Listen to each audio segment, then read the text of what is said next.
मज़ीद तफसीलात से पहले माजरत के साथ थोड़ी सी तकलीफ़ उठाएँ और सब्सक्राइब और घंटी यानी बेल आइकॉन पर उंगली मार दें ताकि हमारी मुलाकात का इस सिलसिले को कायम रखा जा सके और हमारी हर अपडेट आप तक सबसे पहले पहुँचे। बिस्मिल्लाहिर्रहमानिर्रहीम, अस्सलाम वालेकुम। उम्मीद है आप सब लोग खैर खैरियत से होंगे।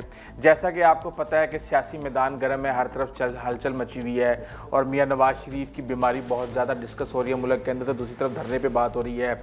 और इस वक्त जितना सियासी मैदान गर्म है उससे ज़्यादा मौलाना फजलुर रहमान गर्म है और वो उन्होंने बात करने से इनकार कर दिया है हुकूमत से। और मेरे ख्याल से तो ये फ़िलहाल सियासी भड़के मुझे लग रहा है, क्योंकि इस वक्त जो एक इम्प्रेशन आ रहा है उसमें ये है कि धरना कैंसिल हो चुका है, मार्च होगा, बड़े ज़ोर शोर से होगा, मौलाना साहब गरजेंगे, भड़केंगे और पता नहीं क्या क्या करेंगे। लेकिन ये है कि ये सब कुछ हुकूमत की इज़्ज़त बचाने और अपोजिशन खुद अपनी इज़्ज़त बचाने के लिए करेगी और ये सारा ड्रामा अंडरस्टैंडिंग के साथ होगा। क्योंकि मैंने आपको पहले भी बताया था कि जिस तरीके से एतजाज़ एहसन ने प्लानिंग के साथ मार्च किया था जनरल मुशर्रफ के ख़िलाफ़ और वहाँ पे जाके 24 घंटे की ट्रांसमिशन के बाद और एकदम से धरना कॉल ऑफ कर दिया था और सारे बैठे देखते रह गए थे। मेरे ख्याल से मैं आपको एक बात बता दूं कि हुकूमत इनको दारुल हुकूमत में और डी चौक में उस वक्त घुसने देगी जब उनको इस चीज़ की एश्योरिटी मिल जाएगी कि ये वहाँ पे जाके किसी भी किस्म की बदमाशी नहीं करेंगे और ये किसी भी किस्म की मुश्किलात पैदा नहीं करेंगे और इस तरीके से जो दीगर चीज़ें हैं। रहबर कमेटी के हवाले कर दिया गया सारा कुछ, लेकिन जो सबसे ज़्यादा सीरियस मसला इस वक्त चल रहा है वो है मियां नवाज़ शरीफ की सेहत।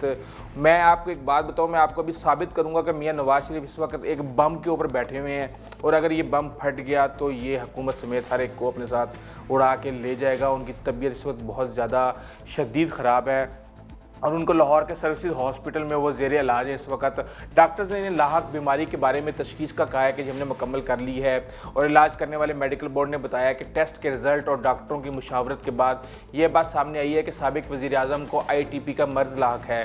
डॉक्टर्स का कहना है कि इस सिलसिले में नवाज़ शरीफ का इलाज शुरू कर दिया गया है और फिलहाल इन्हें बैरून मुल्क मुंतकिल करने की ज़रूरत नहीं है। मैं आपको एक बात बताऊँ, अगर मियाँ नवाज़ शरीफ को बाहर भेजा भी गया और भेजना भी पड़ा तो मियाँ साहब आम फ्लाइट में नहीं जा सकते। इस वक्त मियाँ साहब की इस हद तक तबीयत ख़राब है, उनको भेजने के लिए खसूसी तियारा जो है ना करना पड़ेगा। क्यों करना पड़ेगा ये मैं आपको अभी आगे जाके बताता हूँ। ITP एक ऐसी बीमारी है जो इंसान के मुदाफ़ियती निज़ाम को मुतासिर करती है। इस बीमारी में ज़रूरत से ज़्यादा खून बहता है और प्लेटलेट्स की कमी हो जाती है। ख़ास तौर पे इसकी वजह से खून में मौजूद प्लेटलेट्स खुद ब खुद ख़त्म होना शुरू हो जाते हैं और इसकी वजह से खून में मौजूद प्लेटलेट्स जब ख़त्म होते हैं तो उसके बाद जो है ना बहुत ज़्यादा खून पतला होने की वजह से आपके बेसिकली होता ही है कि ये जो प्लेटलेट्स है ना, ये अगर मेरे यहाँ पे ब्लेड लग गया है तो खून बहेगा, मैं यहाँ पे हाथ रखूँगा तो प्लेटलेट्स यहाँ पे एक ऐसा क्लॉट बना देंगे जिसकी वजह से मेरी ब्लीडिंग रुक जाएगी। अगर मेरे दिमाग पे चोट लगी है तो खून दिमाग में इकट्ठा होने की बजाय और भरने की बजाय वो जो क्लॉट्स होंगे प्लेटलेट्स के वो जो है ना उसको वहाँ पे रोक देंगे। जबकि जब दिल की बीमारी होती है तो दिल की बीमारी में ये किया जाता है कि आप दवाइयाँ देते हैं जो कि प्लेटलेट्स को डीएक्टिवेट करती हैं ताकि ये प्लेटलेट्स आपके दिल की शरियानों में जाके और क्लॉट्स ना बनाएं और वहाँ पे जो है ना कोई हार्ट अटैक का सबब ना बने जो भी दिल का मरीज़ है। इमरान खान भी इस वक्त बहुत ज़्यादा काइंड हुए हैं नवाज़ शरीफ पे। उन्होंने एक ट्वीट किया है कि सियासी खिलाफात अपनी जगह, मैं सदके दिल से नवाज़ शरीफ की सेहत याबी के लिए दुआ गो हूँ। इन्हें इलाज मुआलजे के लिए बेहतरीन और मुमकिन सहूलियत फराहम करने के लिए मैं तमाम अहकामात और हदायत दे चुका हूँ। नवाज़ शरीफ के जब वो जो है ना आए थे हॉस्पिटल के अंदर तो उनके जो प्लेटलेट्स थे वो 7000 थे। मैं आपको एक बात बताऊं, इस वक्त जो मियां नवाज़ शरीफ की दोपहर 3 बजे तक जो पोजीशन थी मैं आपको बताऊं, उनको ओरल ब्लीडिंग हुई है। उसके अलावा उनके जो जिस्म पे खराश हैं, धब्बे बने हुए हैं, उनकी लेफ़्ट टांग के ऊपर जो ज़ख़म के निशान तो नहीं है, बेसिकली होता ही है कि एक काला सा धब्बा एक बन जाता है खून इकट्ठा होने का और वो वहाँ पे जामनी कलर का एक हो जाता है, जिससे पता चलता है कि नीचे कहीं ब्लीडिंग हुई है और यहाँ पे खून बह चुका है। उनको कॉन्स्टिपेशन हो गई थी, कॉन्स्टिपेशन के बाद उनको दवाई दी गई कॉन्स्टिपेशन की, तो उनको जो है ना पखाने में जो है ना ब्लड आया और जिसको रजिस्टर किया गया है। सांस लेने में उनको मुश्किल आ रही है। मैं आपको ये बताऊँ, ये सारी जो इन्फॉर्मेशन मैं आपको दे रहा हूँ ये फर्स्ट हैंड इन्फॉर्मेशन है और ये हमारे एक दोस्त जो कि उस वार्ड के अंदर है जहाँ पे मियां नवाज़ शरीफ का इलाज हो रहा है, उन्होंने ये उनकी फ़ाइल देख के उसकी फ़ाइल पे ये एक एक चीज़ दर्ज है कि उनके साथ क्या क्या प्रॉब्लम इस वक्त आ रहे हैं और क्या क्या इनको इशू है।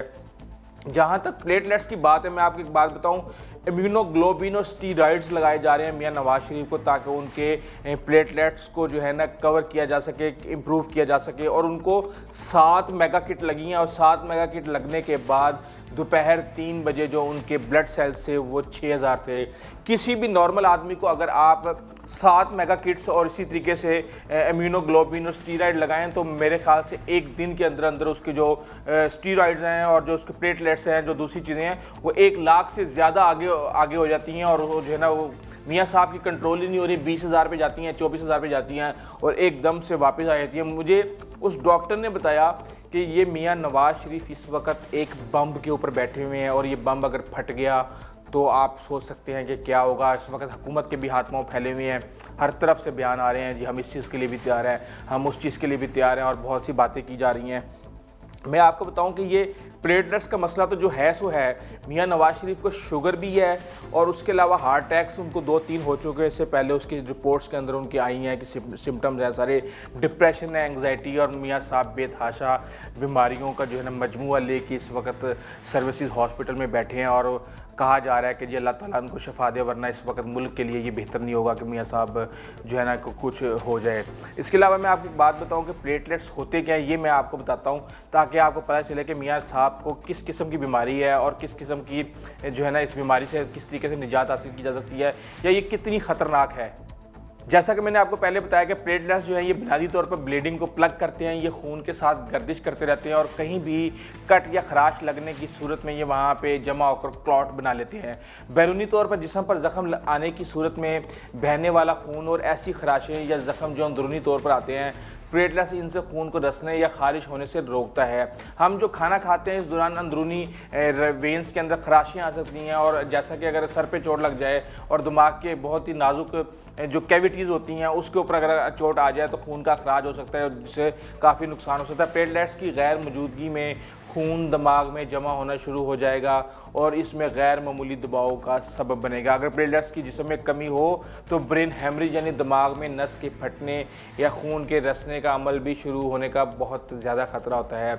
एक सेहतमंद जिस्म में प्लेटलेट्स की तादाद तकरीबन 1.5 लाख से 4.5 लाख होनी चाहिए, और ये इंसान की बोन मैरो यानी हड्डी के गूदे के अंदर ज़रूरत के मुताबिक कुदरती तौर पर बनते रहते हैं। इंसान के जिस्म में प्लेटलेट्स की तादाद तकरीबन 25,000 या 10,000 तक भी गिर जाए तो तकरीबन परेशानी की बिल्कुल ज़रूरत नहीं होती उसके अंदर। लेकिन अगर ये 10,000 से कम हो जाए तो इस सूरत में जिस्म से खून के जो इनखला का ख़तरा बहुत ज़्यादा बढ़ जाता है। जिस तरीके से आपको मैंने बताया कि मियाँ साहब के मुंह से ब्लड निकलना शुरू हो गया है, और इस तरीके से टांगों के अंदर जो है ना उनकी ब्लीडिंग हो रही है और धब्बे बन गए हैं, और उनकी पखाने में भी जो है ना ब्लीडिंग हो रही है, उनको ब्लड आ रहा है। तो दिल के अमराज के बाद जो मरीज़ जिनके जिस्म में स्टंट डिलीवर होते हैं, इन्हें ऐसी अद्वियात दी जाती है जिस तरह मियाँ साहब को दी गई जो प्लेटलेट्स को गैर फाल करती हैं ताकि क्लॉटिंग ना हो वेन के अंदर। तो ये सारी चीज़ें हैं जो कि सारी डील करनी पड़ती हैं, और ताकि जिस्म में क्लॉटिंग ना हो। तो ये सारी सूरत हाल है। अब आप अंदाज़ा लगा सकते हैं कि मियाँ नवाज शरीफ इस वक्त किस हद तक सीरियस है, किस हद तक बीमार हैं, उनकी तबीयत संभल नहीं रही। वो आते हैं 20,000 24,000 पे और उसके बाद एकदम से वापस आ जाते हैं। बेसिकली मसला ये है कि दवाइयों से ज़ोर लगा लगा के तो आप ऊपर ले जाएंगे उनको, लेकिन जब आप एकदम से जब आपका सिस्टम जैसे उसके बेसिकली मैं आपको एक बात बताऊँ, वेंटिलेटर आपने बहुत ज़्यादा सुना हुआ होगा कि वेंटिलेटर क्या चीज़ है। वेंटिलेटर इंसान को मसनूई सांस देती है, और जब तक इंसान अपना सांस लेना शुरू ना करे उसको वेंटिलेटर पर रखा जाता है। लेकिन वेंटिलेटर पर ज़्यादा अरसा आप रख नहीं सकते, आखिर एक लिमिट आती है जिसके बाद आप कहते हैं कि नहीं जी अब वेंटिलेटर उतारना पड़ेगा। इसी तरह मियाँ साहब को आर्जी अद्वियात पर कितना अरसा रखा जा सकता है ये डॉक्टर जी बताएंगे, और मेरे ख्याल से ये मियाँ साहब को अगले 1-2 दिनों में इम्प्रूव करना बहुत ज़्यादा ज़रूरी है, ताकि इनकी अपनी बॉडी खुद प्लेटलेट्स बनाना शुरू कर दे और इनको जो भी प्रॉब्लम है वो उनका कवर हो जाए। दूसरा ये कि एक और मेन बात कि मियाँ नवाज शरीफ की साहबजादी जिनको कल रात को लाया गया था उनको मिलवाने के लिए, उनको वापस जो है ना भेज दिया गया कोट लखपत जेल में। और अपने वालिद से मिलने के लिए जब जेल से वो सर्विसेज अस्पताल आई थी तो उनकी तबीयत बहुत ज़्यादा ख़राब हो गई, फिर उनको रोका गया और वो तकरीबन कल रात तकरीबन जो है ना वो उधर ही रही हैं हॉस्पिटल के अंदर 7 वाले कमरे में मियाँ साहब के। मरीम औरंगज़ेब ने कहा कि जी मरीम नवाज़ की तबीयत अभी भी शदीद ख़राब थी, लेकिन डॉक्टर्स की हदायत के बरखिलाफ़ उनको जो है ना कोट लखपत जेल भेज दिया गया, उसकी शदीद मजम्मत की है। और जेल वापसी के वक्त जो है ना उनका ब्लड प्रेशर हाई था और दिल की धड़कन उनकी नॉर्मल नहीं थी। बहरहाल ये चीज़ें चलती रहेंगी। पिछले एक हफ्ते के अंदर डिफरेंट डेवलपमेंट्स हुई हैं और जो है ना धरना जो है वो मार्च में तब्दील हो गया है। मियां नवाज शरीफ की तबीयत ख़राब हो गई है, तबीयत ख़राब होते वो हॉस्पिटल आ गए हैं।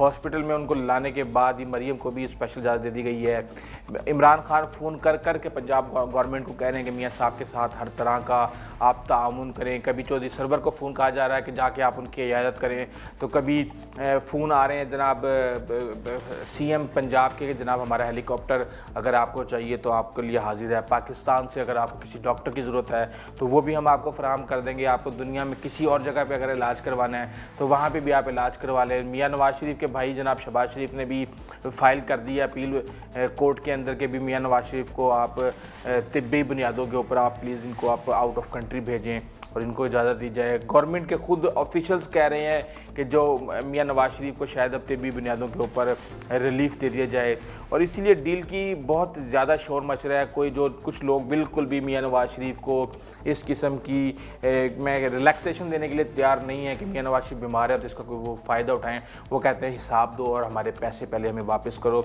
उसके बाद कोई और बात करेंगे। एक और इंतहाई अहम चीज़ है, मौलाना तारिक जमील के बारे में कहा जा रहा है कि वो आज आए हैं, उनको मेन दरवाजे से नहीं उनको बैक डोर से लेके लाया गया है और उन्होंने एक तरह से मियां नवाज शरीफ की इयादत की है और इयादत के अंदर वो शायद किसी एक अहम पर्सनैलिटी का अहम मैसेज लेके आए हैं और बैक डोर पे कन्वर्सेशंस चल रही हैं, मुज़ाकरात हो रहे हैं और इसको आप मुज़ाकरात को आप डील कहेंगे या कुछ भी कहेंगे, देखते हैं आने वाले दिनों में सब कुछ क्लियर हो जाएगा। अगर मरीम नवाज़ समेत मियां नवाज शरीफ फौरी तौर पे चले गए यूके और यूके जाने के बाद उनकी तबीयत भी फौरी तौर पे ठीक हो गई तो फिर सबको समझ आ जाएगी कि ये क्या हुआ, किसने किया, कैसे किया।